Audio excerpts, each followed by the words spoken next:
Angel's tremendous, tremendous player. I have nothing but respect for her. I love her game. The way she rebounds the ball, scores the ball is absolutely incredible. In sports, rivalries are what legends are made of. But when two of the biggest stars in women's basketball collide, it's more than just a game. It's a cultural moment. Clark and Angel Reese have turned the basketball court into a stage where respect, rivalry, and raw emotion play out in real time. Today, we're diving into the story behind their explosive encounters, the double standards in sports, and how this rivalry is redefining women's basketball. The rivalry between Clark and Angel Reese isn't just a clash of two talented athletes. It's a narrative that has captivated millions, bringing attention to women's basketball like never before. Their story reached a fever pitch during the 2023 NCAA National Championship Game, a game that would become a defining moment not just for the players, but for the sport itself. As the game unfolded, LSU was on a mission, and Angel Reese was leading the charge. The Tigers were on the brink of claiming their first national title, and with each passing minute, the tension escalated. But what truly set this game apart was what happened in the final moments. With victory all but secured, Angel Reese turned to Clark and made a gesture that would be replayed and debated endlessly. A "you can't see me" hand wave, followed by pointing to her ring finger, signifying the championship ring she was about to win. This taunting gesture quickly became iconic, symbolizing the fierce competitiveness that defines both Reese and Clark. However, it also sparked a heated debate about sportsmanship. Critics were quick to label Reese's actions as unsportsmanlike, while others saw it as a natural part of the competitive spirit. My issue with Reese is that she followed Clark around the floor. The game was over. Clark is walking off, and Reese is trying to catch up to her to wave in her face and point at her finger. And do you feel better about yourself now? But then Clark did something unexpected. She defended her rival. I don't think Angel should be criticized at all. No matter which way it goes, she should never be criticized for what she did. I'm just one that competes, and she competed. So I think everybody knew there was going to be a little trash talk in the entire tournament. Clark's defense of Reese was a powerful statement, one that underscored the mutual respect between these two athletes, despite the heated moments on the court. But Clark didn't stop there. She also addressed a broader issue that has long plagued women's sports: the double standard in how emotional expression and trash talk are perceived. Clark pointed out that while trash talk has always been a part of men's basketball, it's often criticized or downplayed in the women's game. I think men have always had trash talk. That's what it's been, and I think more and more people, as they turn on the game, they're appreciating it for what it is. Clark's comments highlighted a significant cultural shift. As women's basketball continues to grow in popularity, with more eyes on the game than ever before, the acceptance of competitive banter and emotional expression is becoming more normalized. Clark herself embodies this change, as she's known for wearing her emotions on her sleeve and competing with intensity. I'm just lucky enough that I get to play this game and have emotion and wear it on my sleeves, and so does everybody else. So that should never be torn down. That should never, be criticized, because I believe that's what makes this game so fun. That's what draws people to this game. She explained. This conversation around the double standard in trash talk and emotional expression is crucial, not just for Clark and Reese, but for all women athletes. It challenges the outdated notion that women should compete in a certain way, quietly, respectfully, and without the bravado often celebrated in men's sports. Clark and Reese are redefining what it means to be a competitive female athlete, showing that intensity, passion, and yes, even trash talk have a place in women's basketball. The 2023 NCAA Championship wasn't just a game, it was a cultural moment. With an average of 9.9 million viewers and a peak at 12.6 million, the game drew unprecedented attention, solidifying the growing popularity of women's basketball.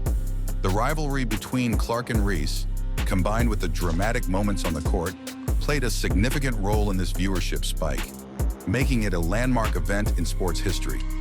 But this story didn't end with the final buzzer of that championship game. The rivalry between Clark and Reese carried over into the 2024 NCAA tournament, where the two faced off again in the Elite Eight. This time it was Clark's Iowa team that came out on top, defeating Reese's LSU in a highly anticipated rematch. The competitive spirit was on full display, with both players showcasing their incredible skills and determination. And as they transitioned into the WNBA, the rivalry only intensified. In June 2024, Clark and Reese met on the professional stage, with Reese now playing for the Chicago Sky and Clark for the Indiana Fever. The game was close, with the Sky narrowly defeating the Fever, but it wasn't just the scoreline that had people talking. It was the moments of tension and intensity, like when Reese clapped after a foul on Clark, reminding everyone that this rivalry was far from over. Despite the on-court drama, both Clark and Reese have consistently emphasized that their rivalry is purely competitive. Off the court, they share a mutual respect that transcends the game. Angel's tremendous player. I have nothing but respect for her. I love her game. The way she rebounds the ball, scores the ball is absolutely incredible. Clark said, praising Reese's ability to dominate the boards and score at will. This respect is a crucial part of what makes their rivalry so compelling. It's not about hatred or animosity. It's about two athletes pushing each other to be better, challenging each other on the biggest stages, and in the process, bringing more attention to the sport they love. As we look ahead, the future of this rivalry is bright. With more WNBA matchups to come and the possibility of future NCAA encounters, the story of Caitlin Clark and Angel Reese is far from finished. Their rivalry is more than just a headline. It's a testament to the evolution of women's basketball, the breaking down of gender stereotypes, and the celebration of competitive spirit in its purest form. So, what's next for Caitlin Clark and Angel Reese? Will their rivalry continue to define women's basketball, or will new stars emerge to challenge their dominance? One thing's for sure, this is a story that's still being written, and we're all on the edge of our seats waiting to see what happens next. Stay tuned, because the next chapter in this rivalry is bound to be just as explosive as the last. Imagine a basketball player so dominant, she makes seasoned pros look like rookies. Now picture her as an actual rookie, taking the WNBA by storm. That's Angel Reese for you. She's not just good, she's rewriting the rulebook. And sorry, Caitlin Clark fans, but the 2024 Rookie of the Year award, it's already got Reese's name on it. Let's break it down. Angel Reese isn't just another talented player. She's a force of nature on the court. Standing at 6'3", she's got the height, but it's her incredible wingspan that sets her apart. When Reese stretches out those arms, it's like she's covering half the court. Defenders? They might as well be trying to score against a brick wall. But height alone doesn't make a great player. It's what Reese does with it that counts. Her rebounding skills are off the charts. She doesn't just grab rebounds, she hunts them down like they're the last piece of pizza at a party. And once she's got the ball, good luck getting it back. Now let's talk about her scoring. Reese isn't just a one-trick pony, she can score from anywhere on the court. In the paint, she's unstoppable. Her post moves are smoother than a fresh jar of Skippy. But step outside and she'll still make you pay. Her mid-range game is developing faster than a Polaroid picture, and she's not afraid to let it fly from beyond the arc. What really sets Reese apart, though, is her mind. She's got basketball IQ coming out of her ears. She sees plays developing before they happen. It's like she's got a crystal ball hidden in that basketball. And her decision-making? Faster than a New York minute. But while Reese is dominating, she's not doing it in a vacuum. The 2024 WNBA season has been marked by an intense rivalry, one that has roots going back to their college days. Angel Reese and Caitlin Clark have been competing at the highest levels for years. And now, as they both vie for the Rookie of the Year award, their rivalry has only intensified. This isn't just about stats, it's a rematch for the ages. Caitlin Clark, the #1 overall pick by the Indiana Fever, is currently leading the Rookie of the Year race. Averaging 16.7 points, 7.8 assists, and 5.9 rebounds per game, Clark has proven herself as a scoring and playmaking machine. She made history as the first rookie to record a triple-double in the WNBA, and her high-pressure performances have kept the Fever in the playoff hunt. But Angel Reese isn't just sitting back. Selected 7th by the Chicago Sky, Reese is having a standout season of her own, averaging 13.8 points, 11.8 rebounds, and 1.6 steals per game. Recently, she set a WNBA record with 13 consecutive double-doubles, underscoring her dominance in rebounding and her overall impact on the game. What makes her performance even more impressive is that she's doing all of this with less star power around her compared to Clark, who has multiple former #1 picks on her team. So, what makes Angel Reese the superior candidate for Rookie of the Year? It's her relentless rebounding, her impact on team success, and her defensive prowess. Reese leads the league in rebounds, averaging 11.8 per game, making her a game changer every time she steps on the court. In a league where possessions often dictate the outcome of games, Reese's ability to dominate the boards is critical.